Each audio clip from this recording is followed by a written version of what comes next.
सुप्रभात प्रिय विद्यार्थियों। आज हम अपनी हिंदी पाठ्य पुस्तक आहो के पाठ 2 मियां नसरुद्दीन, जिसकी लेखिका कृष्णा सोबती जी हैं, उसके बारे में पढ़ेंगे। मियां नसरुद्दीन शब्द चित्र मशमत नामक संग्रह से लिया गया है। यहाँ लेखिका ने खानदानी नान भाई मियां नसरुद्दीन के व्यवहार, रुचि और व्यक्तित्व का शब्द चित्र प्रस्तुत किया है।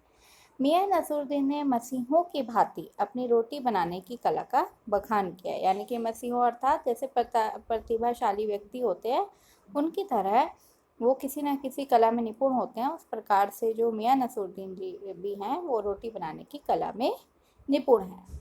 उसे ये कौशल अपने पूर्वजों से विरासत के रूप में मिला है। वे कई तरह की रोटियां बनाने में माहिर हैं। इस प्रकार का एक कला है जो अभ्यास से ही प्राप्त होता है। तो चलिए पाठ शुरू करते हैं। मियां नसरुद्दीन। पाठ की शुरुआत में लेखिका पाठकों को संबोधित करते हुए कहती है, हे साहबो। साहबो मतलब पाठकों। उस दिन अपन कौन? लेखिका, मैं मटिया महल जो कि दिल्ली में है की तरफ से ना गुजर जाते तो राजनीति, साहित्य और कला के हजारों हजार मसीहों के धूम धड़ाके में नाना भाइयों के मसीहा मियां नसरुद्दीन को कैसे पहचानते और कैसे उठाते लुत्फ उनके मसीह अंदाज का। तो इन शुरू की पंक्तियों में जो लेखिका है उन्होंने परिचय दिया है कि दिल्ली जो है वो किस प्रकार का शहर। दिल्ली जो है वो राजनीतिक गतिविधियों का घर है। साहित्य और कला के प्रतिभाशाली लोग यहाँ रहते हैं और वो अपने अपने हुनर दिखाते हैं, और उनकी जो साहित्य, कला या राजनीति से जुड़ी हुई जो भी गतिविधियाँ होती हैं उनसे ही यहाँ पर कहाँ पर दिल्ली में धूम मची रहती है। तो दिल्ली में एक ऐसी जगह है जब एक दिन मटिया महल, जहाँ से एक दिन लेखिका जो है गुजरती है।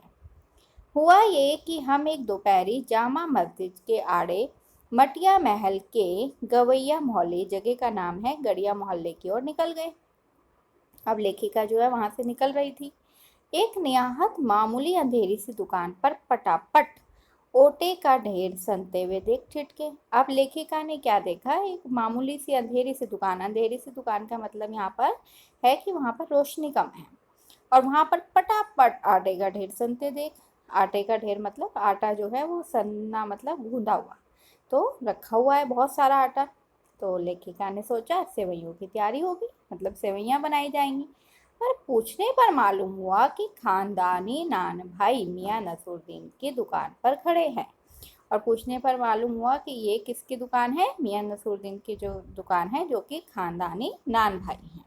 मतलब शुरू से उनके पूर्वजों ने भी यही कार्य किया, और वो भी वही करते हैं। मियां मशहूर हैं 56 किस्म की रोटियां बनाने के लिए, और मियां नसरुद्दीन जो है वो 56 किस्म की रोटियां बनाने के लिए मशहूर हैं। तो बच्चों, जो जैसे हलवाई होता है वो मिठाई बनाने में मशहूर होता है, ऐसे जो मियां नसरुद्दीन जी हैं वो नान भाई मतलब रोटियां 56 प्रकार की बनाने के लिए मशहूर हैं।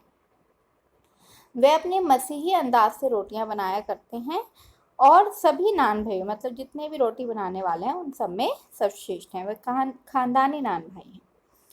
हमने जो अंदर झांका तो पाया चारपाई पर बैठे बीड़ी का मजा ले रहे थे। यानी कि जब लेखिका ने अंदर की ओर झांका दुकान की तरफ, तो मियां नसरुद्दीन क्या कर रहे थे? बीड़ी पी रहे थे। मौसमों की मार से पका चेहरा, आंखों में काया, भोलापन और पेशानी पर मंजे हुए कारीगर के तेवर। अब लेखिका यहाँ पर मियां नसरुद्दीन के अनुभवी चेहरे का वर्णन करती है। वो कहती है मौसम जैसे सर्दी, गर्मी आदि की मार से पका चेहरा, मतलब आपको पता है जब हम चूल्हे पर या ऐसे वो जो इनका क्या बोलते हैं उसको, जिसपे हम नान बनाते हैं, तंदूर, तो उससे जो होता है वो चेहरा कैसा हो जाता है हमारा? गाढ़े रंग का। आंखों में काइया है, भोलापन, और पेशैनी होता है माथे पर लकीरें होती हैं, लकीरें है जैसे कि हर कारीगर की होती हैं। हमें गाहक समझ मियाँ ने नज़र उठाई। फरमाइए। अब लेखिका को नसरुद्दीन ने क्या समझा कि कोई ग्राहक है, तो उन्होंने कहा फरमाइए, बताइए। झिझक से कहा लेखिका ने। झिझक मतलब हेजिटेशन से कहा। क्यों कहा? क्योंकि मियां नसरुद्दीन उन्हें क्या समझ रहे थे? एक ग्राहक समझ रहे थे। बल्कि ऐसा नहीं था, लेखिका तो उनसे कुछ सवाल पूछने आई थी उनकी रोटी के बारे में। आपसे कुछ एक सवाल पूछने थे।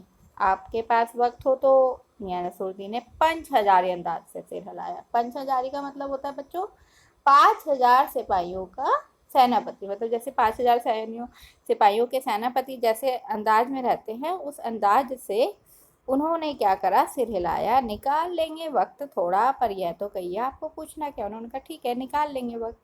फिर घूर कर देखा और जोड़ा, मियाँ कहीं अखबार नवीस तो नहीं हो। मतलब नसरुद्दीन ने लेखिका को क्या समझा, कोई पत्रकार तो नहीं हो।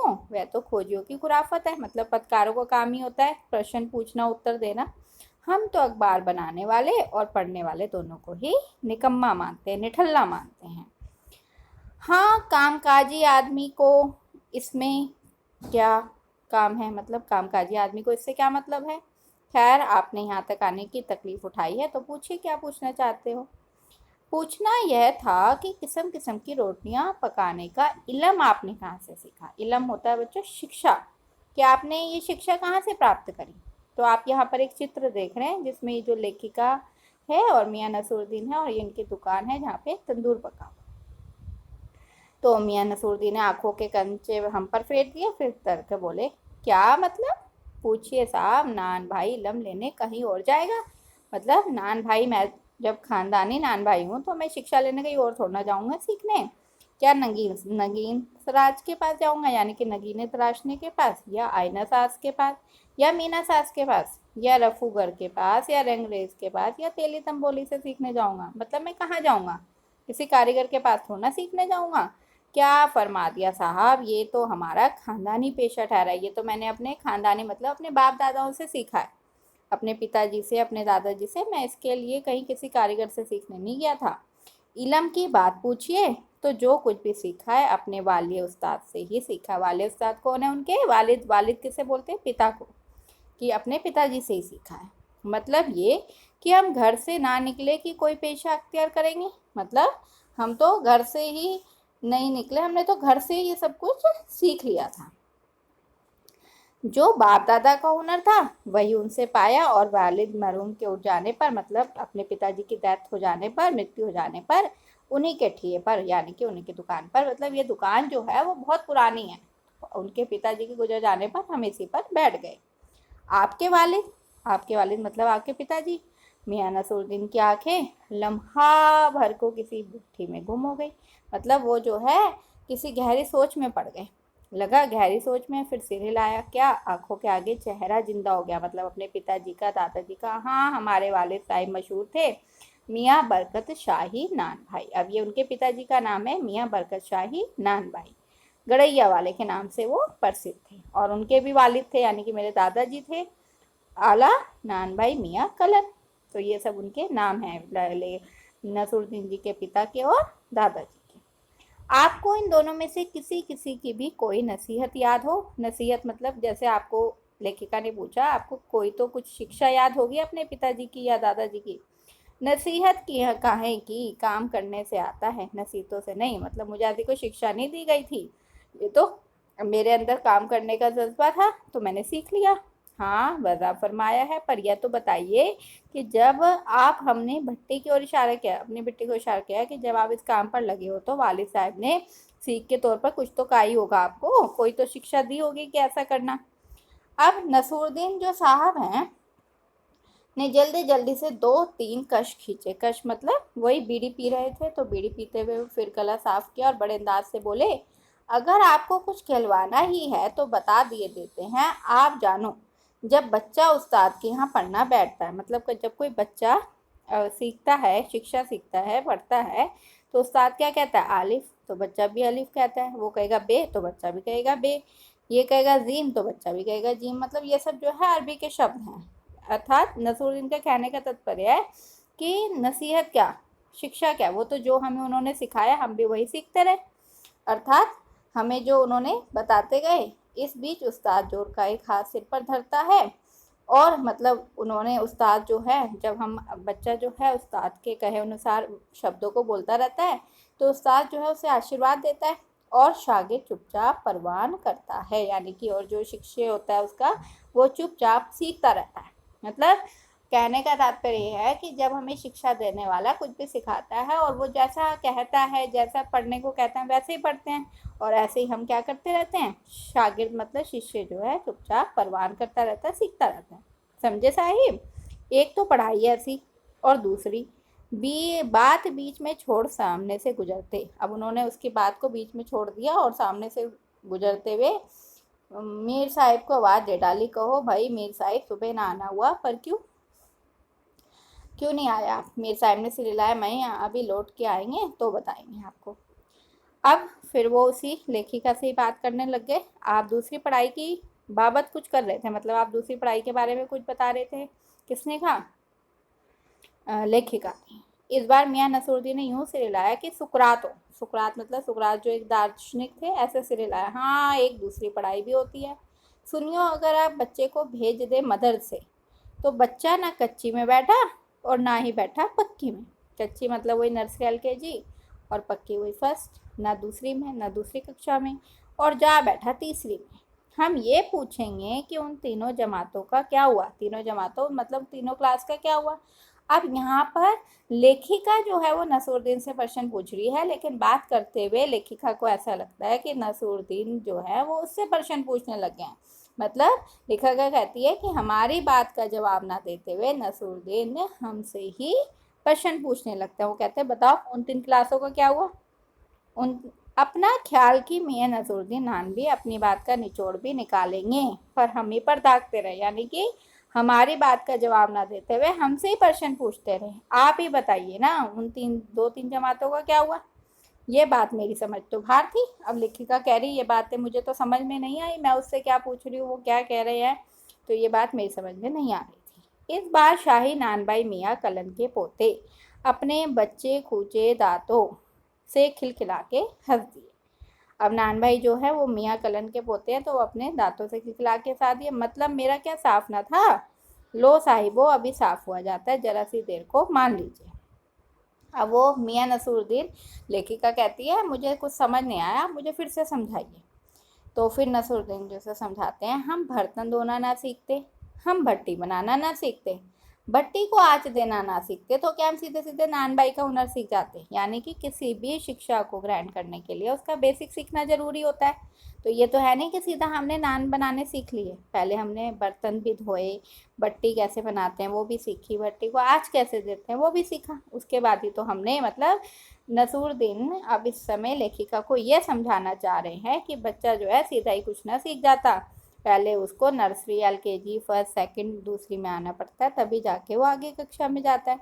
तो मियाँ नसरुद्दीन हमारी और कुछ ऐसे देखें कि उन्हें हमसे जवाब पाना हो, मतलब वो हमसे ही पूछना चाहते हों, तो हमसे ही कुछ पूछना चाहते हों। फिर बड़े ही मज़े अंदाज में कहने का मतलब साहिब ये किया है कि तालीम भी बड़ी चीज़ होती है। अब बच्चों यहाँ पर एक तालीम है ना, मज़े अंदाज में मतलब कुशल अंदाज में का तालीम भी बड़ी चीज़ होती है। अब यहाँ पर तालीम शब्द 2 बार आया है, लेकिन एक का अर्थ क्या है? प्रशिक्षण, और दूसरा का मतलब है शिक्षण। अब वो कहते हैं यहाँ पर दोनों का अलग अलग अर्थ क्यों हुआ होगा, क्योंकि नसरुद्दीन ने जो बातें कही हैं कि उसमें लेखिका को यह बताया है कि उसके पिता ने उसे सबसे पहले रोटी बनाना नहीं सिखाया था, सबसे पहले उसे बर्तन मांजना सिखाया, फिर भट्टी में आँच कैसे देते हैं, भट्टी कैसे बनाते हैं, ये सब सिखाया। अगर कोई हुनर किसी को सीखना है तो प्रशिक्षण प्राप्त करने के लिए शिक्षण कैसा होना चाहिए, उसकी शिक्षण विधि क्या होनी चाहिए, वो महत्व रखता है। तो कहता है कि जैसे मैंने जब नान बनाना सीखा तो उससे पहले मैंने अपने पिता से क्या सीखा कि किस तरीके से हम भट्टी को बनाते हैं, भट्टी को आँच देते हैं, ये सब भी मैंने अपने पिता से सीखा, और उसके बाद ही मुझे रोटियां बनाना आया। तो अभी तक बच्चों हमने ये पढ़ा कि मियाँ नसरुद्दीन जो हैं वो एक ख़ानदानी नान भाई हैं, उनके पिता और दादा भी प्रसिद्ध नान भाई थे। मियाँ नसरुद्दीन अनेक तरह की रोटियां बनाने की कला जानता था। ये कला उसने कहीं और से नहीं सीखी थी, बल्कि अपने बुजुर्गों यानी कि अपने पिताजी और दादाजी से सीखी थी। वे मसीहाई अंदाज से रोटियां पकाने की कला के विषय में बताते हैं, मतलब वो लेखिका को बता रहे हैं कि उन्होंने किस तरह से रोटियां बनाने सीखी।